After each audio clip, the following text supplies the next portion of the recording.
विद्यार्थियों नमस्कार। जय भारत जय हिंद।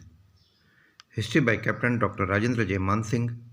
ऐतिहासिक अध्ययन और अनुसंधान की इस कक्षा में मैं captain doctor Rajendra, associate professor department of history, government Dungar college Bikaner, आप सभी का ऐतिहासिक अध्ययन और अनुसंधान की इस कक्षा में स्वागत करता हूँ।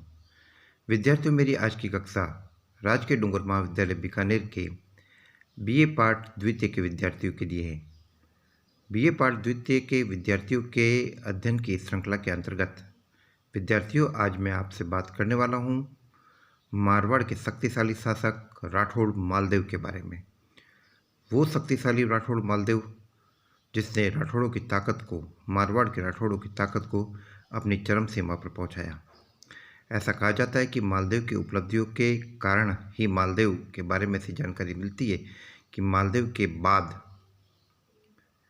एक ऐसे गौरवपूर्ण इतिहास का चैप्टर समाप्त हो जाता है जिसके पेजेज में, जिसके पृष्ठों में महाराणा सांगा, महाराणा कुंभा, महाराणा प्रताप और मालदेव जैसे शासक शुमार किए जाते हैं। कहने का मतलब ये है कि ये उन शासकों की श्रेणी में थे जिनमें मालदेव का नाम काफ़ी महत्वपूर्ण था, जिन्होंने काफ़ी मजबूती के साथ मुस्लिम सत्ता का प्रतिरोध किया, मुस्लिम सत्ता का मुकाबला किया। मालदेव की मृत्यु के साथ ही मारवाड़ मुग़ल अधीनता के चंगुल में चला जाता है। तो विद्यार्थियों, आइए हम इस शक्तिशाली शासक माइटी मालदेव ऑफ मारवाड़ के बारे में बात करें। राव मालदेव गंगा का सबसे बड़ा पुत्र था। उसका जन्म 5 सितंबर 1511 ईस्वी को हुआ और मालदेव की जो माँ थी वो सिरोही के देवड़ा शासक जगमाल की पुत्री थी। अपने पिता गंगा के शासनकाल में ही मालदेव ने अपने आप को सुयोग्य और पराक्रमी सेनानायक सिद्ध कर दिया था। इस बात का प्रमाण गंगा द्वारा सोजत के अभियान में मालदेव की भूमिका से पता पड़ता है। जब गंगा द्वारा सोजत की विजय के लिए सेना भेजी गई थी तो उस सेना में मालदेव ने काफ़ी सक्रिय भूमिका निभाई थी। इसी प्रकार विद्यार्थियों, सेवकी के युद्ध में भी मालदेव के पराक्रम और नेतृत्व के कारण गंगा को सफलता मिली। अपने पिता गंगा के प्रतिनिधि की हैसियत से मालदेव ने खानवा के युद्ध में भाग लिया और राणा सांगा ने मुगलों के दक्षिणी पार्श्वों पर हमला करने का महत्वपूर्ण जिम्मा मालदेव को सौंपा था। और विद्यार्थियों, कहा जाता है कि ये मालदेव का प्रारंभिक हमला इतना ज़्यादा प्रभावी और इतना ज़्यादा शक्तिशाली साबित हुआ कि मुग़ल सेना इसका दबाव सहन नहीं कर पाई और बाबर को तत्काल अपने इस पासोर की मदद के लिए अपने सैनिक दस्ते भेजने पड़े। मुग़लों के साथ प्रतिरोध का अध्याय यहीं से शुरू होता है। घायल सांगा को सुरक्षित स्थान तक युद्ध भूमि से ले जाने वाले विश्वसनीय सरदारों में मालदेव भी एक थे। गंगा की मृत्यु के बाद, यदि गंगा की मृत्यु के बारे में इतिहासकारों में काफ़ी संदेह है। इतिहासकारों की एक विचारधारा मालदेव को अपने पिता गंगा की हत्या के लिए जिम्मेदार मानती है और कहती कि उसने अपने पिता को किले की दीवार से धक्का देकर गिरा दिया। जबकि इतिहासकारों का एक वर्ग ऐसा भी है जिसका ये कहना है कि गंगा जो अफीम लेने का आदी था, वो अफीम की झोंक में किले की दीवार से नीचे गिर गया। जो भी हो, इस प्रक्रिया के बारे में शोध जारी है, इस तथ्य के बारे में। तो गंगा की मृत्यु के बाद 1532 ईस्वी, कुछ इतिहासकार 1531 ईस्वी मानते हैं, मालदेव मारवाड़ राज्य और राठौड़ों का शासक बना।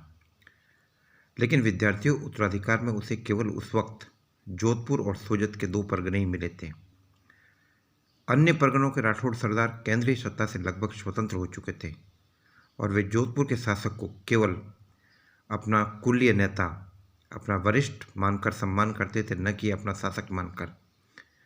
स्वजातीय प्रेम के कारण संकट काल में वे जोधपुर राज्य को सैनिक सहयोग देना अपना नैतिक कर्तव्य मानते थे, लेकिन वे इसके लिए अपने आप को बाध्य नहीं मानते थे।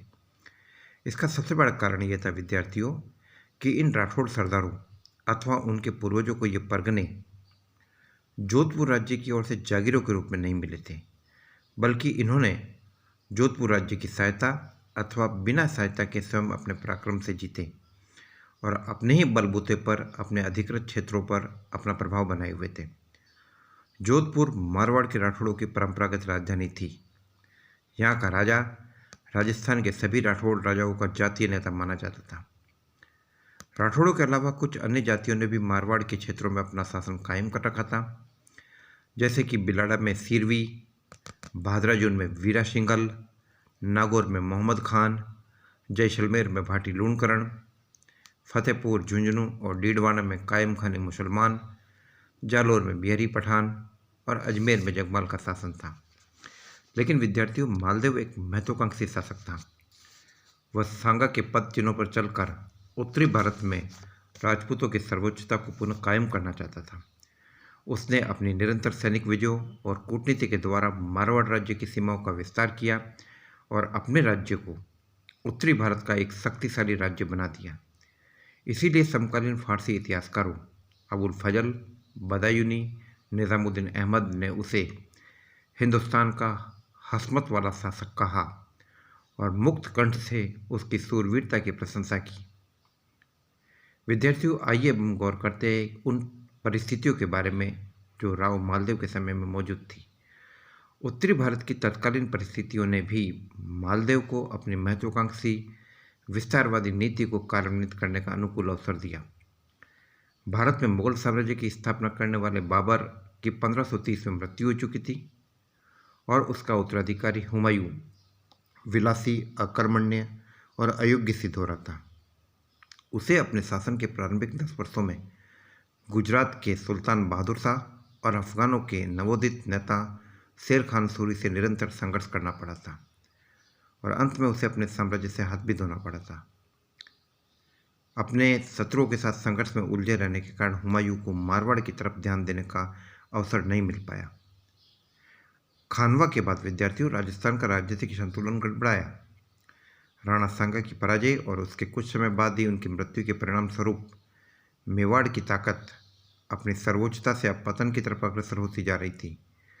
सांगा की मृत्यु से राजपूत लीडरशिप का जो स्थान खाली हो गया था, उसकी पूर्ति अपेक्षित थी, लेकिन मेवाड़ के तत्कालीन राणाओं में इस बात की योग्यता नहीं थी। सांगा के बड़े पुत्र और उत्तराधिकारी राणा रतन सिंह की भी राज्याभिषेक के थोड़े दिन बाद मृत्यु हो गई और उसकी मृत्यु के बाद सांगा के दूसरे बेटे विक्रमादित्य को राणा बनाया गया, लेकिन वह भी उद्दंड और अयोग्य निकला और दासी पुत्र बनवीर ने उसकी हत्या करके मेवाड़ की बागडोर अपने हाथ में ले ली।